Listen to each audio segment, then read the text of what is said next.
3, 2, 1.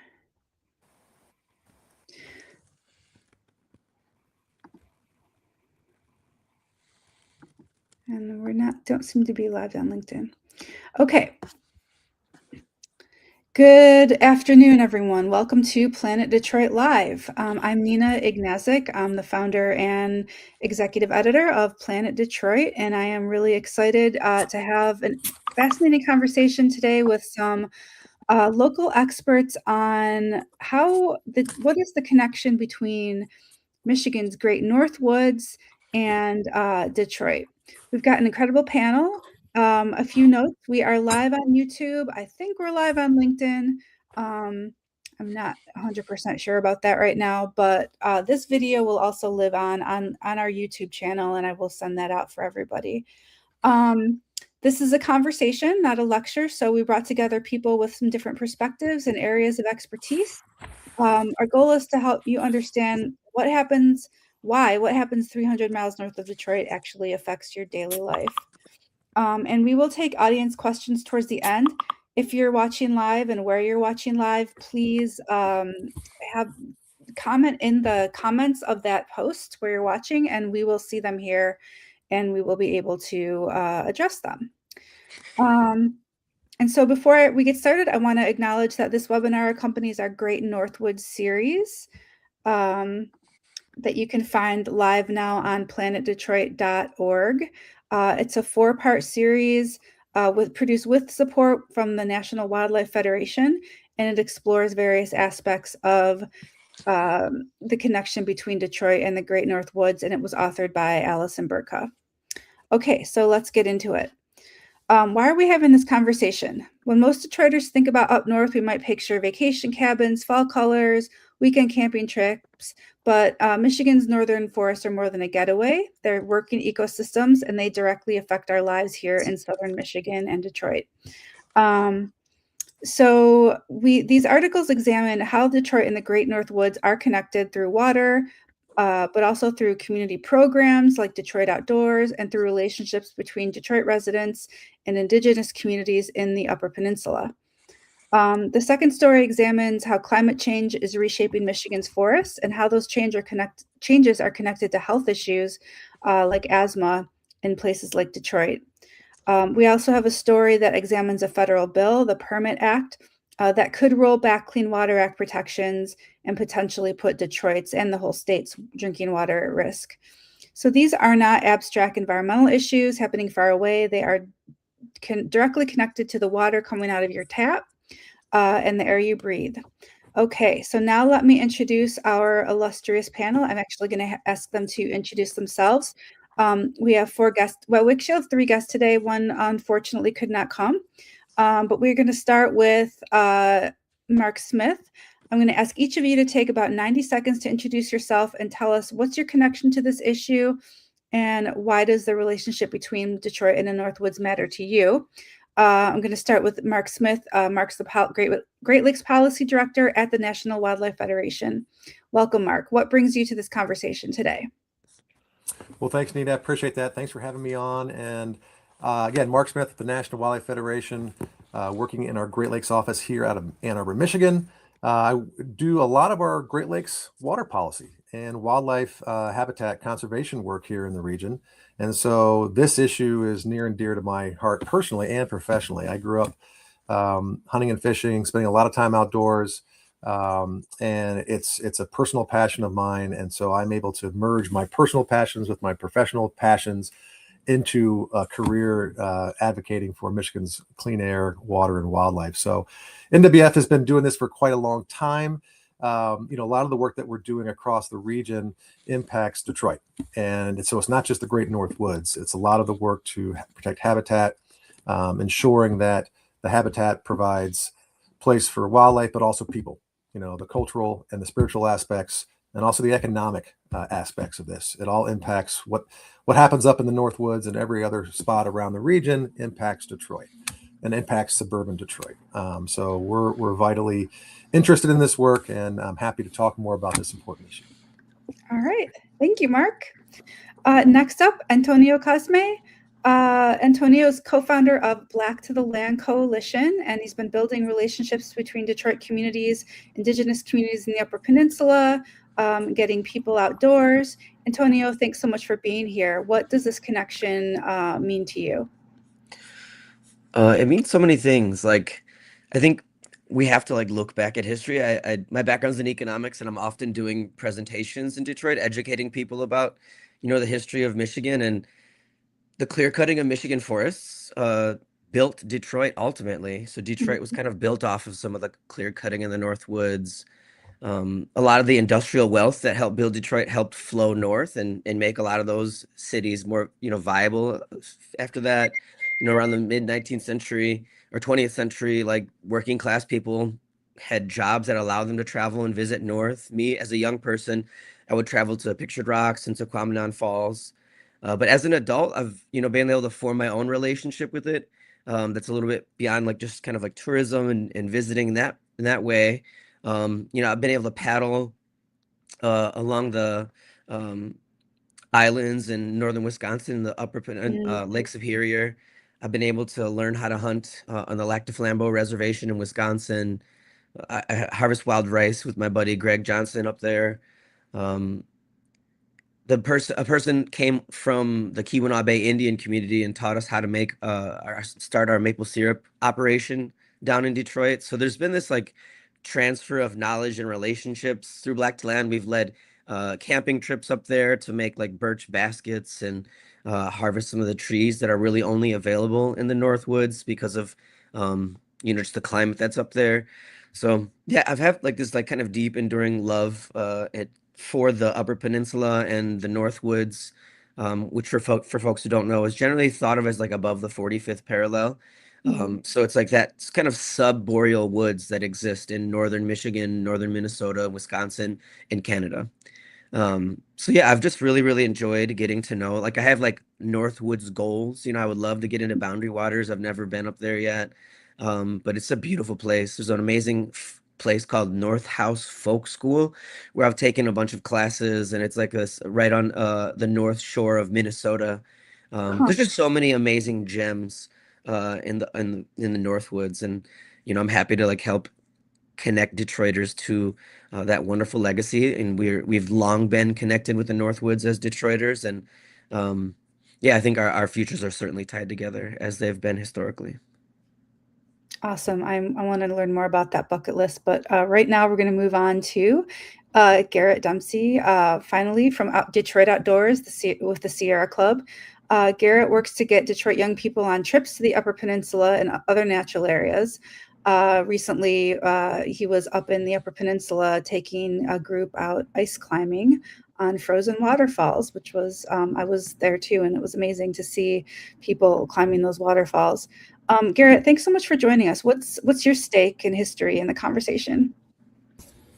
Thanks, Nina. Happy to be here. And I should say, Antonio and I were both on some frozen waterfalls last week. Oh, right. Yeah, I And didn't so see we, Antonio. yeah, we had the pleasure of like, both being up here. And then like what you described, Nina, we actually have a group of 12 Detroit high schoolers that are with us right now. I'm tuning in from Northern Michigan University, actually. And we have Mhm. those students spending a day on campus with the Outdoor Recreation Leadership Program and some of the students and the faculty that are here getting a, little taste of what it's like to be, on campus, in this case, in Northern Michigan. And the students that are welcoming us took us on a hike through the forest, snowshoe hike today around Presque Isle here in Marquette, Wow. Michigan. So yeah, it's been really special and fantastic. Um, I mean, I could just describe like the last, sort of like 4 days with the students and just say, Yeah, and that's do. what this all means to us, right? But I'll just back up though a little bit, for the folks joining to give some context about like what brings me to the conversation. And like you said, I work for the Sierra Club. I'm the Sierra Club representative with the Detroit Outdoors Collaborative.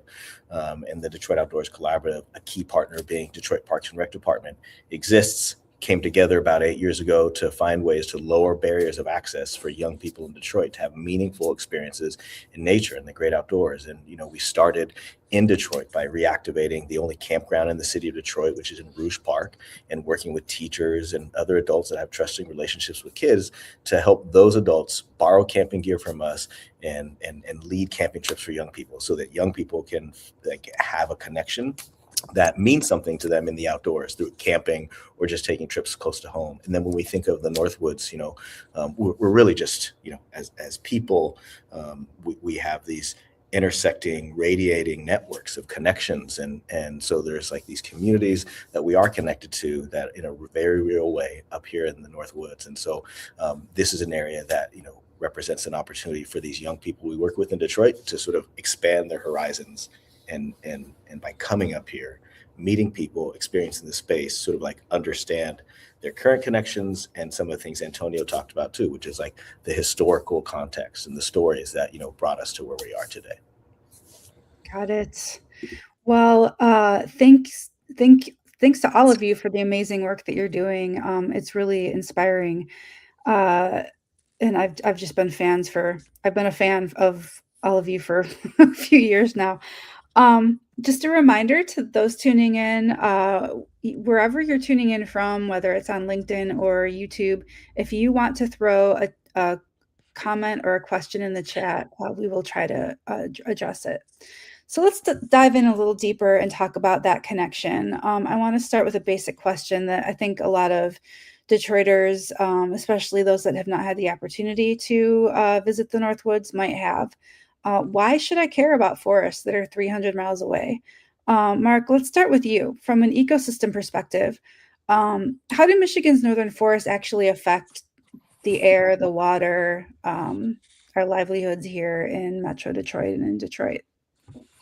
Yeah, well, I think one of the biggest things, as Antonio and Garrett were saying, is access to the outdoors. It's so important for our well-being and our quality of life. And so having the proximity, and 300 miles seems like a long time, but in reality, it's really not. And we have that unique habitat here in Michigan that has world-class hunting and fishing opportunities that is accessible for everyone. There's no place in the country that I can think of where you can have smallmouth, largemouth, trout, pike, salmon, whitefish, steelhead, rainbow trout, muskie, all accessible for you, and not only for recreational things, but for subsistence living. People rely upon the fishery for their livelihoods and to feed their families. And so the northern woods provide that refuge for a lot of the cover for our wildlife. And the communities that rely upon them, our forests absorb carbon, which makes our atmosphere cleaner for everyone. But they also are a challenge in that when they do burn from forest fires, as we've all known, we can be filled up with the air with smog from the forest fires up north. Recently, just in the last year. Very recently, right. So they are an opportunity for us to access nature in a way that connects us to the land, and communities rely upon it. So it's vitally important to have that. And there's also nature at home, right? And to know that we have roadless areas or vast tracts of open land. It's good to know that we have that, but it doesn't mean you have to travel 300 miles to get that. You can get that in Detroit suburban areas and find that close to where you live. But really, for me, it's the opportunity to know that we had that, because that provides a sense of uniqueness for us here and connection. And it allows people want to move here. Businesses want to move here, knowing that we have this recreational opportunity and a quality of life and clean water. I mean, up here we have 95% of North America's fresh water here in the Great Lakes, 20% of the world's fresh water. This is an asset that is unique to us, and we need to protect it. And it's a nice thing to know that we have it, because we and had that connection to it. So that's really in a nutshell what this all means. Got it. So Antonio, I want to bring you in here. You've been doing this amazing work to connect Detroiters, particularly Black Detroiters, to the land, not only up north, but also here in Detroit as well. Why does that matter? What's missing when people, especially people of color, don't have that connection, and what changes when they do? I think one of the more devastating things about the ways in which the primary ecological interruptions of colonialism have done to us is that we're so separated from real ecosystems.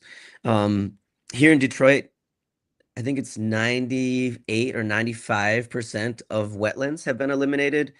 We don't have very many old growth bits of forest. There's a little patches here and there. I work in Rouge Park as well, and that's like a nice patch. We have like 100 acres of like kind of an old growth floodplain. But generally speaking, like relationships with nature are so restricted for Detroiters. We have a handful of places in the city, Belle Isle, Palmer Woods, Rouge Park, Heinz Drive. The metro parks are nice, but just getting into places that are old growth, pristine mountains, like the world's largest coastal wetlands in Bad River and the world's largest wild rice beds, places like Pictured Rocks where you could see like the sandstone walls and climb those as we just did. I mean, there's universities that have high degree programs that you're not going to find anywhere else, like in Houghton, where there's the best forestry program in the region. There's like closed reservations like on Red Lake, where you're never going to experience anything closer to Indigenous sovereignty, where they can actually shut the doors and allow who comes in and who comes out. I mean, that's just something that's is incredible that people don't know about and don't have an often opportunity to really experience, unless you get up there and go and see those places. And I think building even just like traditional skills like you could learn at like a place like North House Folk School. There's like a bit of that like folk school culture in Detroit and Michigan. Mhm. But man, it's just nice to get up to a place where the ecosystems are bigger, older, and more whole. Yeah. Yeah. Um, Garrett, I'd like you to chime in.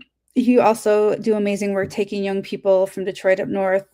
Tell us about what kind of transformations you've witnessed. What happens when a kid from Detroit who's never been up north experiences the UP or the Porcupine Mountains for the first time? We get to witness a lot of awe. There Mm. is a plenty of sort of experience of taking these things in these spaces and being here, and really just being amazed by them. And I gotta say, one of the ways that we do this too is it's not just the individual and the open space, right? Like we are here right now with 12 high schoolers from 5 different high schools in Detroit. We have probably another 12 caring adults. Some of them are teachers, some of them know some of these kids.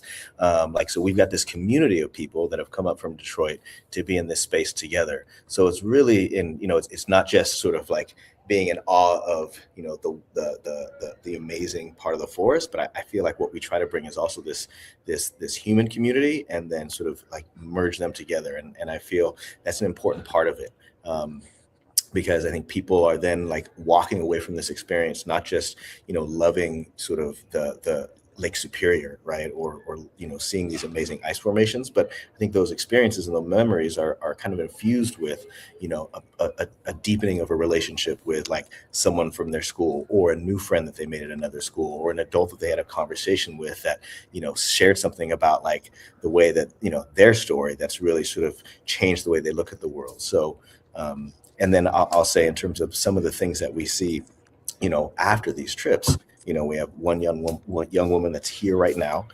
She's a senior and she's enrolled. She's going to be at Northern next year. And her first time ever in the UP was last summer on a Wow. Detroit Outdoors backpacking trip in the Porcupine Mountains. And like, she really fell in love with this place and decided like this is where she wants to go to college. And then there's another young woman who is she's the president of her outdoor adventure club. And 2 years ago, she came to the UP for the first time and came ice climbing with us, and she wanted to come back. And she's going to be a forestry major at Michigan State University in this coming fall. So those are 2 examples of some of the impressions that the young people walk away with. And it doesn't have to just be, it's not. Sometimes it's really just that's maybe a memory they carry with them, and their relationship with nature is going to grow in a different way. So I mean, that's why we do it. It's not because we want a particular result. We just want to connect these young people in a meaningful way with nature, and then they can build that relationship in the way that makes sense to them, as they move on through life.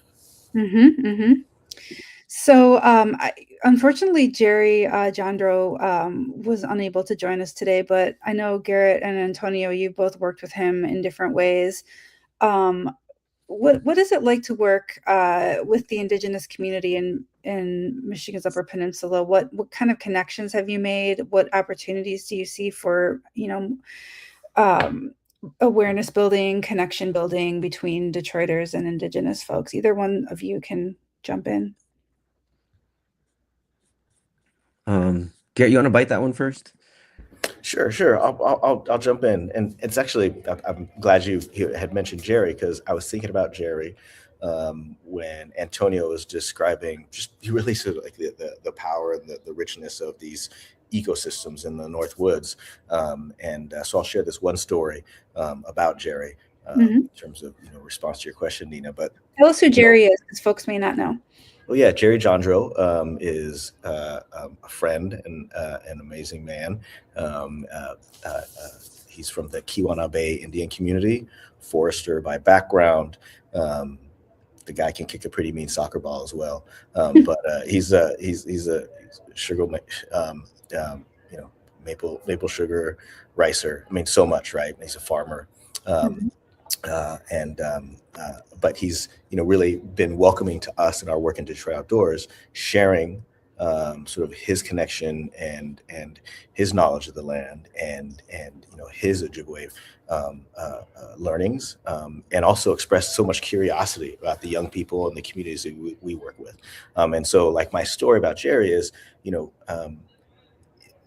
I saw him one time work with a group of young people from Detroit, talking about some plants that he encouraged them to go out and find in their own neighborhoods. Talking about some Ojibwe teachings and learnings, and it was a way for the Great Northwoods, sort of like represented and shared by Jerry, even through storytelling. Like our young people in Detroit went through this exercise after spending time with Jerry, and they talked about like seeing things in their neighborhood that they hadn't seen before, because there was an invitation from Jerry, someone who is, from these Northwoods, asking them to think about like the plants that they share their neighborhood with.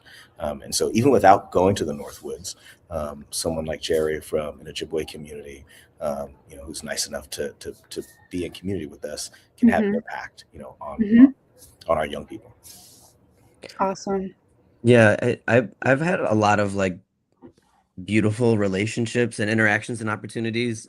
My very first hunt, like I mentioned earlier, was on Lac du Flambeau Reservation with this guy named Greg Johnson, who's the leader up in that community.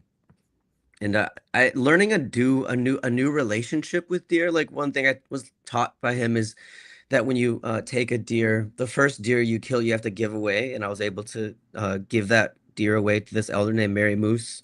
Another thing that he taught me is that like those deer want to go with you, and like they actually are letting you hunt them, and it's just a reorientation in that relationship. I think a lot of people are like, I feel like they're conquering, or like they're somehow dominating nature, but nature has pity on us, and that's like a Anishinaabe teaching, is that nature takes pity on us and feeds us and provides its abundance to us, and those animals take pity on us, and they want to come with us and let us harvest them. And I've brought that back, and I've been helping get Detroiters hunting. We started programs to gain access to private land and help get people first time hunting and creating hunting mentorship relationships. But I think it's deeper than just, going up north and hunting and participating in cool things like, wild rice, and learning skills like we learned from Jerry Jandro. He has Dynamite Hills Farms is the name of his farm. I just wanted to, officially name that, and so people can, search him up. He's a really cool guy. He does a lot of great talks. He's by training, he's a forester. He also does woodland firefighting work, which is pretty cool. But yeah, he's definitely big into wild rice as well. But I think one of the things as urban people, as people in Detroit, areas like Detroit, I think there's a lot of environmental justice issues that we think about as people who are on the front lines of, climate change and pollution. A lot of times we limit the conversation to what's happening in 48217, which is Michigan's most polluted zip code, and is constantly competing for one of those polluted zip codes in the country.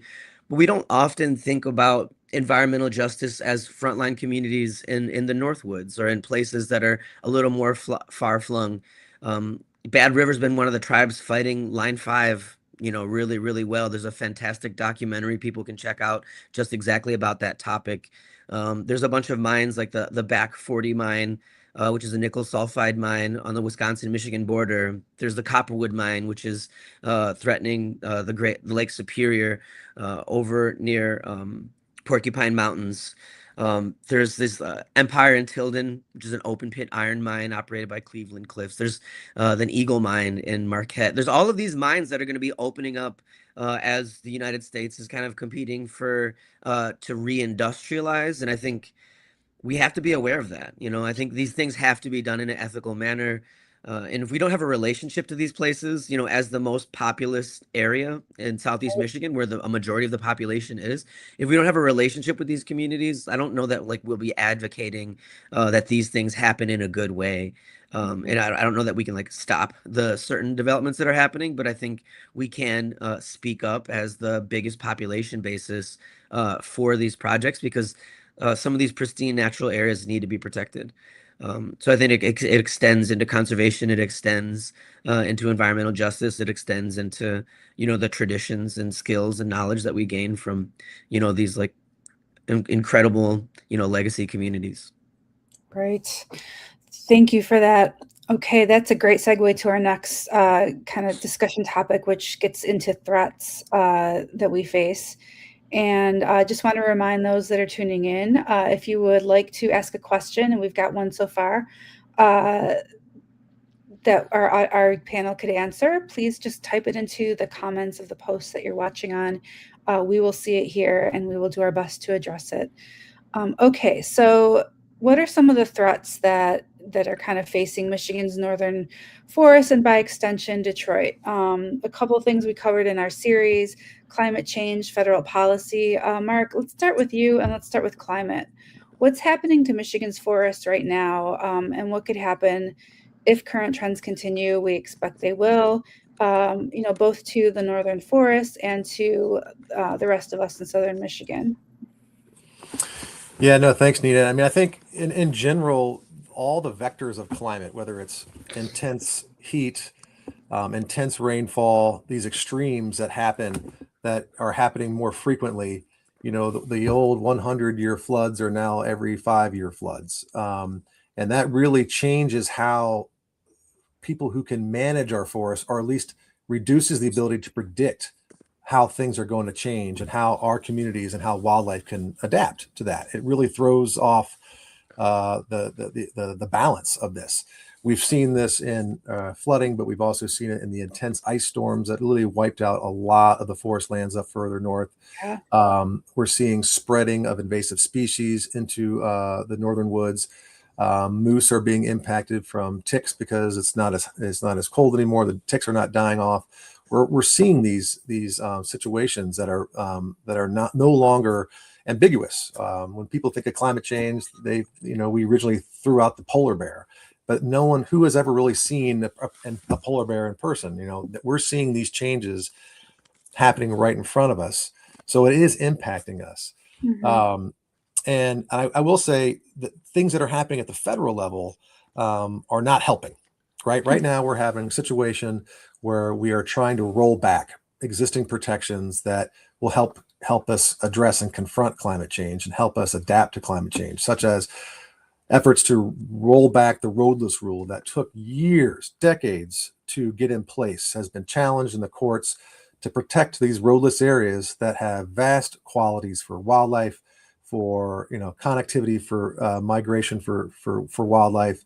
And we have 16,000 acres of those here in Michigan that would be put under risk of increased logging, increased potential extraction resources like mining.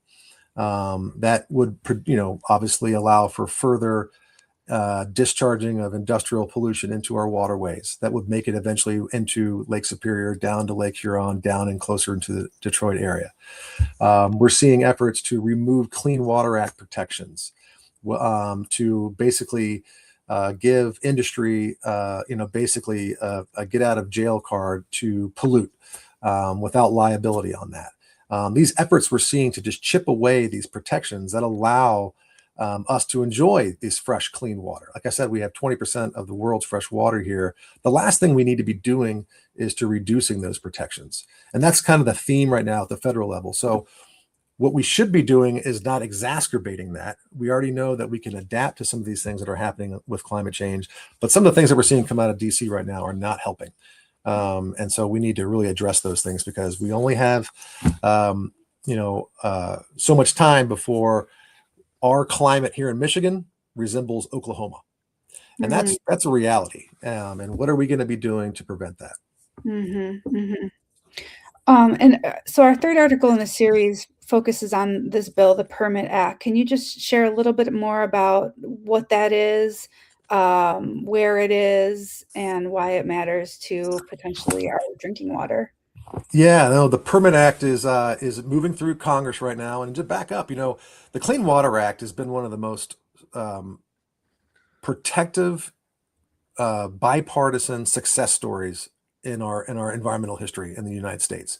Essentially, no one is allowed to discharge into waters without a permit. Period. And what this bill would do would remove and exempt some of these protected watersheds for us, right? It would allow industry to continue to pollute unregulated and actually have industry consider, instead of the water quality and the vitality of our human health, they're putting dollars in there. How much would it cost for industry to put in these controls? And if it's too costly, then you don't have to do it. That's a whole nother framework. That's not what we created the Clean Water Act to do. So this is a fundamental threat to the basic core tenet of keeping our waters clean. The House of Representatives passed it in December. The Senate is considering it right now. So it's really in front of us right now. And we need our champions here in the Great Lakes and across the country to realize that clean water is not just about economics, it's about our quality of life. And we need to have a balance. And these things that are happening right now in DC, this is not balance. This is tilting the equation towards industry, further pollution, which impacts all of us. So that's a negative thing happening with the Permit Act. And hopefully we'll see what happens in the Senate. But I don't know what's going to happen. It's a wild card with this Congress right now. So if Yeah. you take time to call your member of Congress and have them oppose this Permit Act. Thanks for that. Antonio, you talked a little bit already about kind of the connection between environmental justice issues in rural and urban communities like Detroit. You mentioned the proposed copper mine. We're seeing threats from multiple directions. What are the connections? What connections are being made between people who are addressing urban frontline issues and those who are potentially addressing these, also serious issues in more rural areas? Are there connections being made across those lines? Are the groups still siloed? Is the work you're doing addressing that? I'd say Line 5 has been a connecting point. I think there's a strong Yeah. basis of opposition to Line 5 that exists in Southeast Michigan. And one of the major points in Line 5 has been the bridge between the Upper Peninsula and the Lower Peninsula. Mhm. Um, and that has been active in a while, and we've been connecting and learning from environmental groups that have been resisting out in Wisconsin and Minnesota, because that Line 5 stretches from the tar sands of Canada all the way down to Sarnia, where they connect in Southeast Michigan to Canada, where there's actually into another reservation where they are polluting and being processed and shipped out of the St. Lawrence Freeway. Mhm. So yeah, that is a connection around tar sands that Mhm. has been made. But I think there needs to be a lot more, and I think there needs to be more relationship. I think generally speaking, like, you have to have a level of income to get up there in Yeah. general, like, so there's like a privilege piece. And um I think the expansion of lumber harvesting, like, I think Trump wanted to make us like more independent, so we stopped collecting stopped importing from Canada for a little while. I hope that is changing. That was like a really, really foolish policy. There's so much more woods up there, and I know that in Lac du Flambeau, my buddy had been working with the forestry services to protect a section of the woods, and as the Trump administration came in, those protections were lost. He had actually even um, like interned some really special sacred items to his community and his family in those woods, and those woods are like on cue to be harvested now. I Mhm. think Mhm. we share issues with invasive species. Right. So the emerald ash borers kind of struck Detroit in the 70s and 80s. And they're just now getting into the Northwoods. And it's not just the change in tree structure and canopy, which is drastic and has, long-lasting impacts that I think like we're even not even so quick to understand and recognize if we're not like forest ecologists. But there's cultural implications. Ash basket making has been something that's been happening in the Great Lakes since time Mhm. immemorial, and Mhm. ash basket makers are scrambling to harvest what is potentially the last like 10 years of ash trees. So like this traditional ecological skill may be lost because of these the emerald ash borer spreading slowly into that area.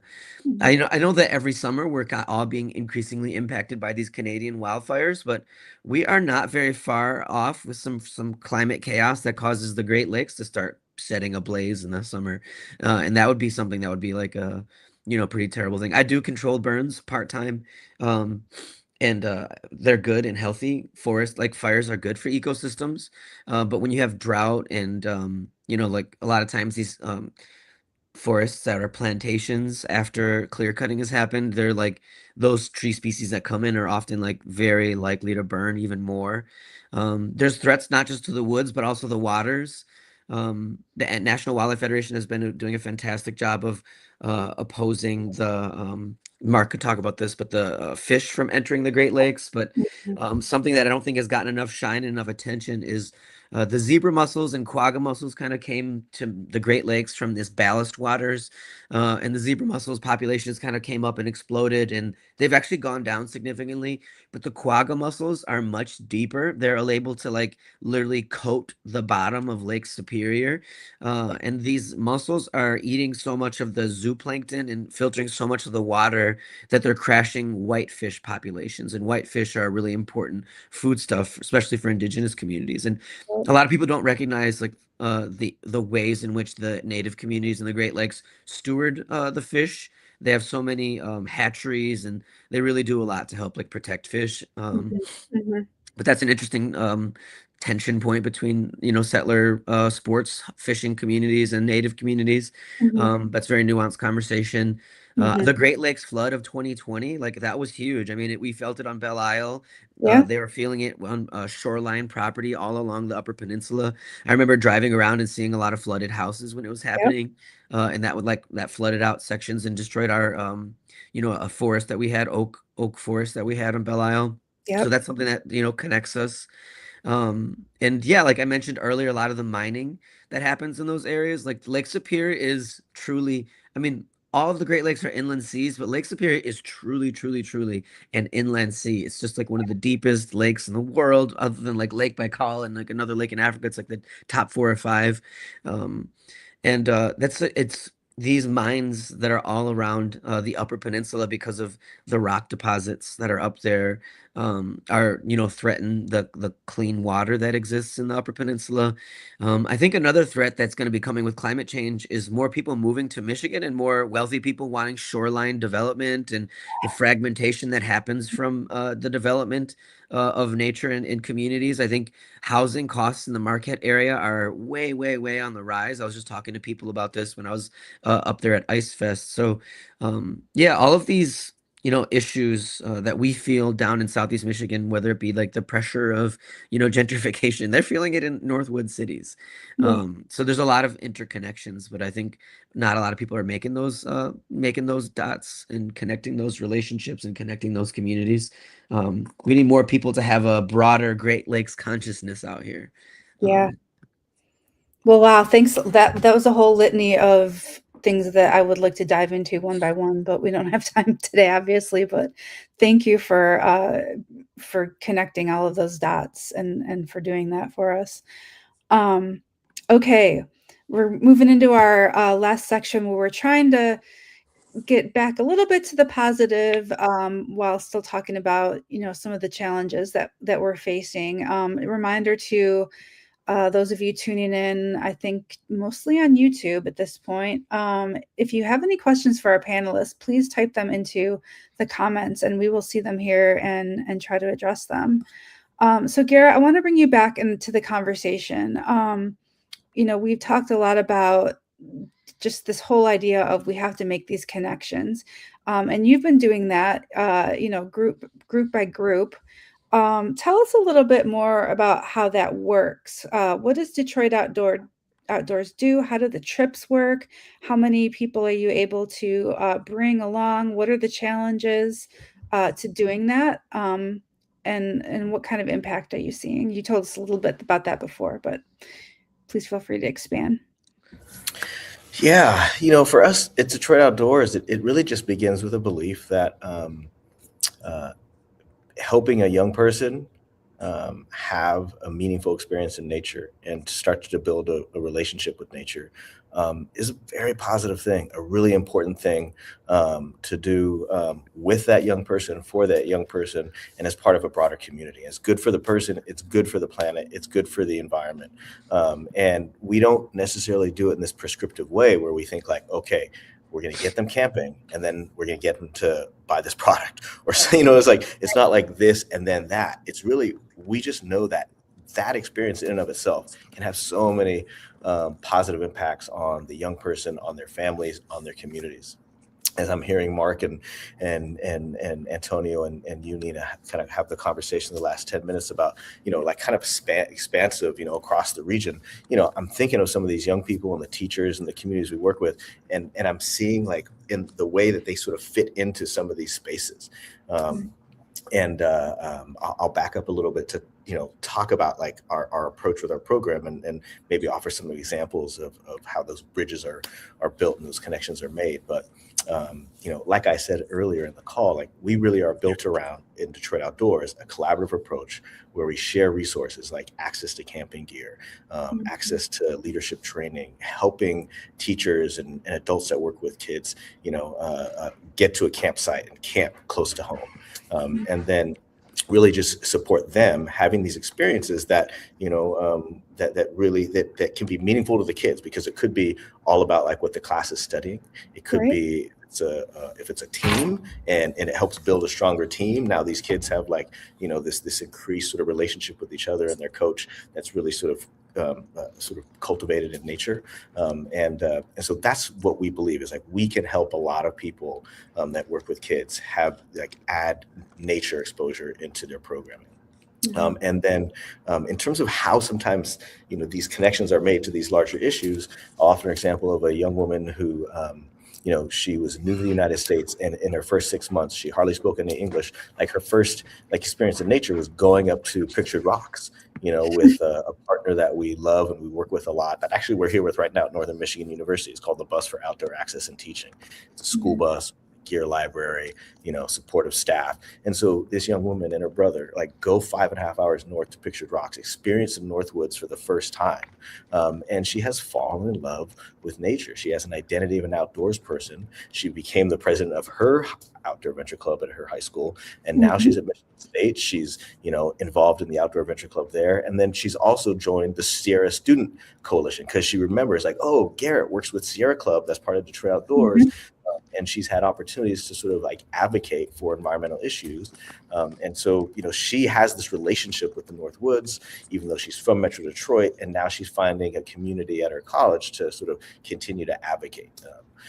And there's a lot of stories like that where these young people, are finding their community, but they're sort of connecting it back to these experiences that, Detroit Outdoors just had one little piece in sort of helping sort of facilitate these meaningful experiences in nature. Yeah, I would say having your first Northwoods experience at Pictured Rocks would hook you for life for most people, I think, for a lot of people. Awesome. But she knew it before. She loves to tell the story. She's like, we didn't understand because, English was new for her. She's like, we didn't know what they meant by camping. And then she's like, we get on the bus and they're like, 5 hours? We're going to sleep in the woods? Who does that? But they're already on the bus, so they're stuck. Sometimes it's better not to know and just to be thrust into a situation. Yeah. Changed her life. I bet. Antonio, you do similar work, but you really have this particular focus on building relationships with Indigenous communities. What does that look like in practice, bringing folks from Detroit into those communities? What kind of preparation does it take? What does it end up looking like? Yeah, I think it's always good to start local, like meeting communities around you. Yeah.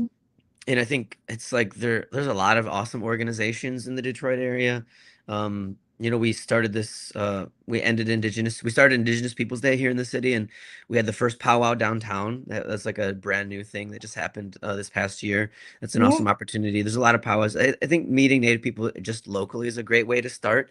Um, for me, it's kind of been very, like, I don't know, incidental. The opportunities and relationships have unfolded in weird ways. I was able to attend this like intertribal food summit, and that connected me with a lot of people. And I've just like really worked hard to maintain those relationships and those connections.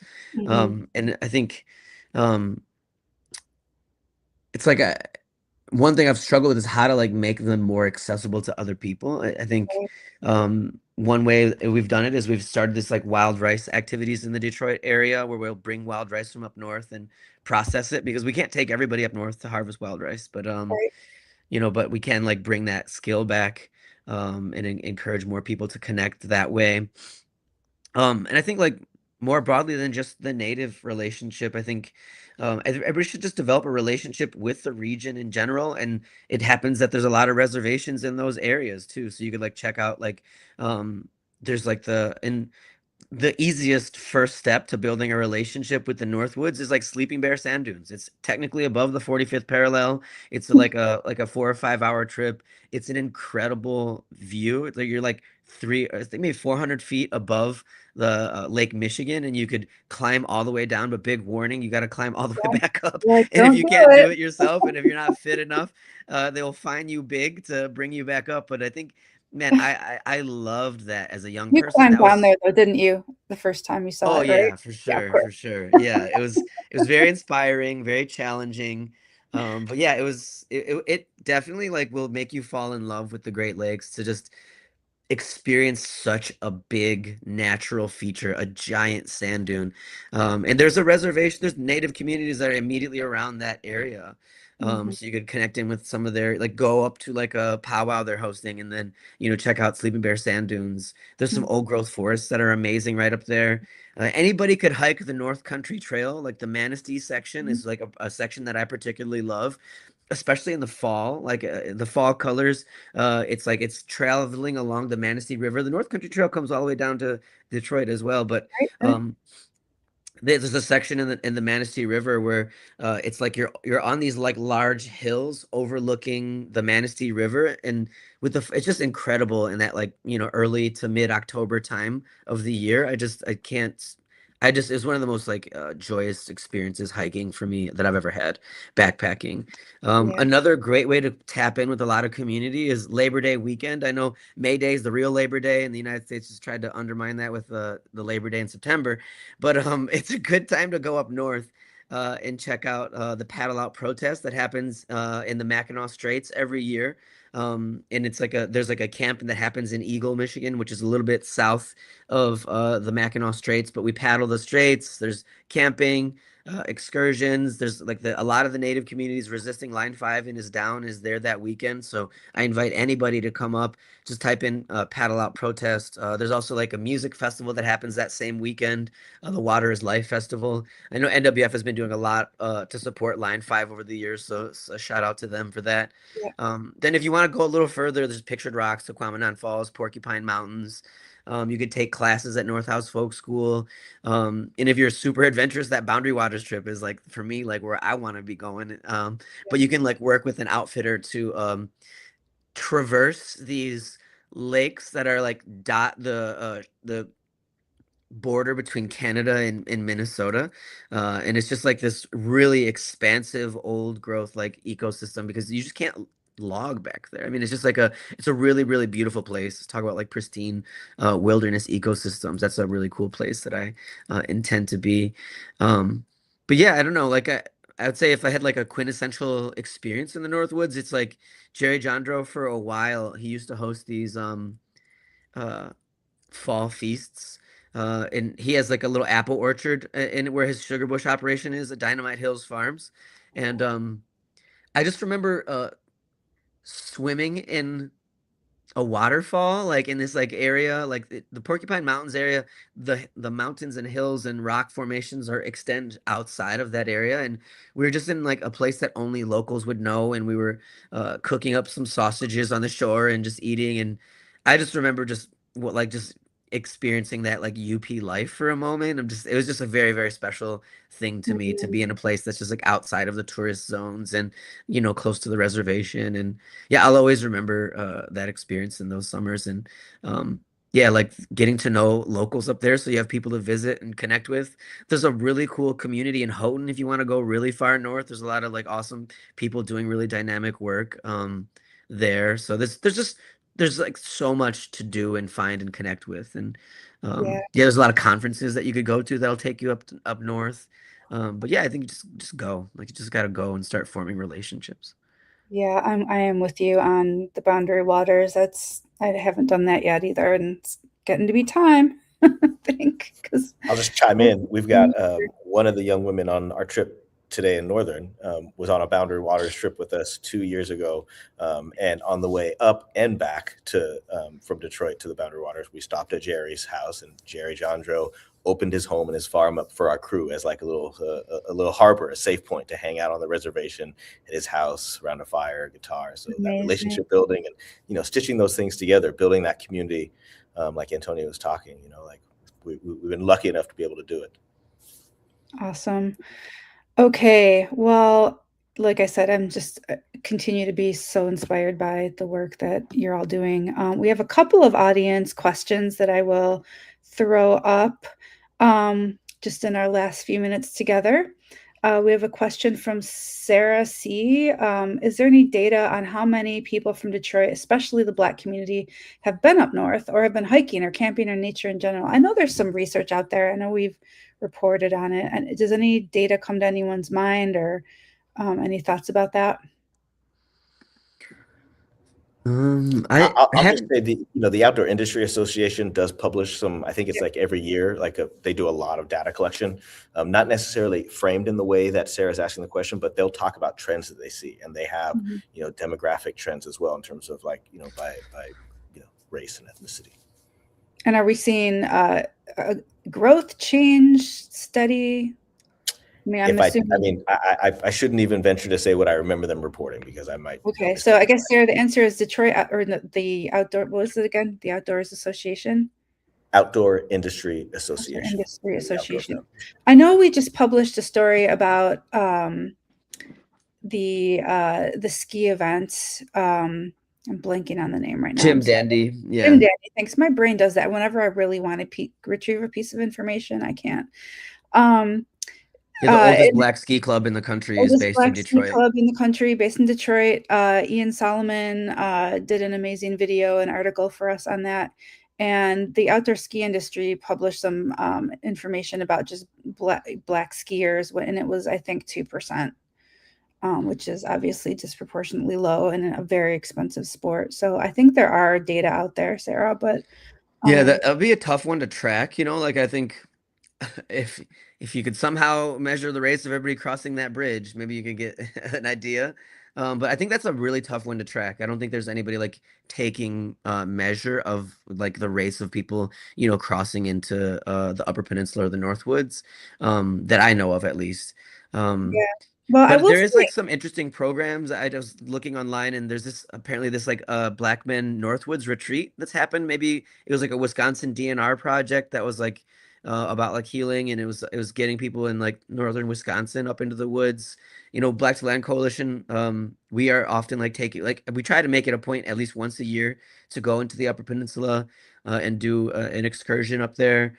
But yeah, I think it's just more people need to go. That's like the answer ultimately. Like whatever the data, like the answer in the data is going to be that more black and brown people yeah. need to be getting up there. Right. So I will also say I know Ian Solomon, who is he works with the Detroit Parks Coalition, and he also worked with us at Planet Detroit on some outdoors reporting. He did an independent survey, I think mostly within his community of people that he knows, and he's got some data around it too that I can try to share out. yeah, it has a really awesome page called Amplify Outside. You can follow Amplify and check Outside, out. thank you. Yeah, Amplify Outside. We'll send some links out too after the event. Okay, what else? We've got 5 minutes left. I think we have one question from Connie Boris. Any thoughts on developing a strategy to reverse the environmental damage being done by the current administration? I hate to end on a sad note, but let's think about, I think, maybe the positive. What can we do from here? I guess I'll frame it that way, given what we've been through in the last year. Yeah, it's a great question, and a lot of the all the conservation community, environmental community, hunting and angling community, wildlife community have all been trying to figure this strategy out. And I think if you look back to last spring and when this flurry of federal uncertainty of spending cuts, layoffs, furloughs, no one, whether you're a Democrat or Republican, no one was really clear on where this was all going. It was just constantly changing. It was just like this, an avalanche of information and trying to figure out where to go. I think in a lot of ways we've weathered through some of that, right? I think we've went through triage, and as I was telling Nina before we got on, was this just for example, just this January, the Great Lakes Restoration Initiative got an increase in funding in the budget and the appropriations process, and is on the way being reauthorized again in the Senate. This is a program that provides invasive species control, toxic hotspots, wetland restoration, a huge vital program for our region in the Northwoods. We're seeing some fishery research bills being passed and signed into law that sends federal dollars for the hatcheries and some of the monitoring programs.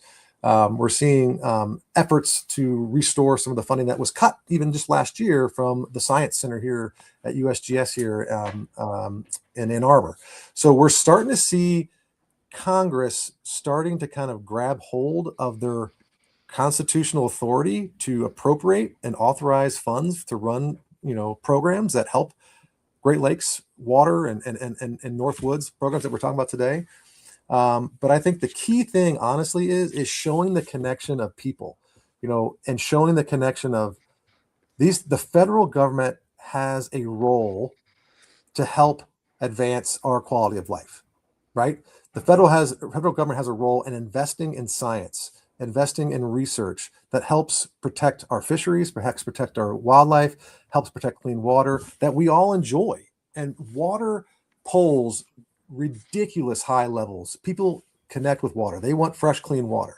And the federal government has a role in doing that. So the more connections we can make to clean water and the role the federal government having to help us advance this quality of life, getting that message across the Congress is one thing that we're trying to streamline, and telling those stories of examples of federal dollars going into programs and investments of cleaning up toxic hotspots here in Michigan, providing access programs, and the value that provides for communities, for people from all walks of life, that they can benefit from that.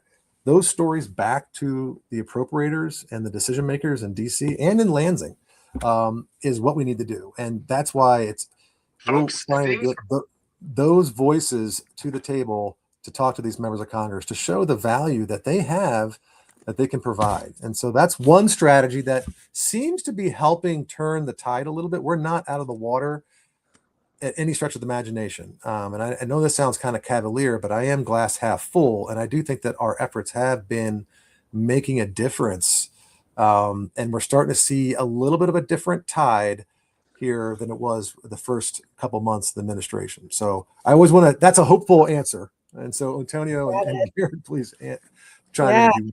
So we have like Spread 1 the minute hope. left. I want to just give each of you, like 20 seconds to share any last thoughts before we let everybody get on with their day. Garrett, anything you want to share? I'll just, Antonio said it a couple of times, like, man, just get up here, go do it. There is wonderful people and wonderful places up here in the Northwoods, and it can mean a lot to come connect with it. So I encourage folks to find a way. Awesome. Antonio, 20 seconds. Yeah, protecting the Northwoods is really important. Follow Protect the Porkies on Instagram. That's a fantastic institution. But you don't got to go all the way so far north for important conservation initiatives. Support the Save Sibley Prairie effort here in Southeast Michigan. We're trying to protect this last bit of lake plain, old growth prairie. tap in savesibleyprairie.org or .com. Okay, Mark, any parting words? Yeah, and the old adage of all politics is local, I really think that translates into all nature is local. And, you don't have to go all the way up to the Northwoods to find it. In areas around Detroit, you can find it. It's there. And NWF is really working hard to try to help that we have a Sacred Grounds program that's looking at taking places of worship and providing native habitat so that people can connect in their neighborhoods and in their communities and see that small little, acre of property, and seeing how we can plant native habitat that helps stormwater retention, that is a place for butterflies and all types of pollinators. We can do some of these things locally. We don't have to go all the way up to the Northwoods to do it. So again, all nature is local. All right. Well, thank you so much for all of your time, all of the work that you do. I'm Nina Ignazik with Planet Detroit. You can see our series on the connections between Detroit and the Great Northwoods at planetdetroit.org. Thank you to Mark Smith from National Wildlife Federation, Antonio Cosme from Black to the Land Coalition, and Garrett Dempsey with Detroit Outdoor Sierra Club. We are so grateful for your time today. And I hope that you enjoy the rest of your day. Thank you so much. Great. Thanks, Nina.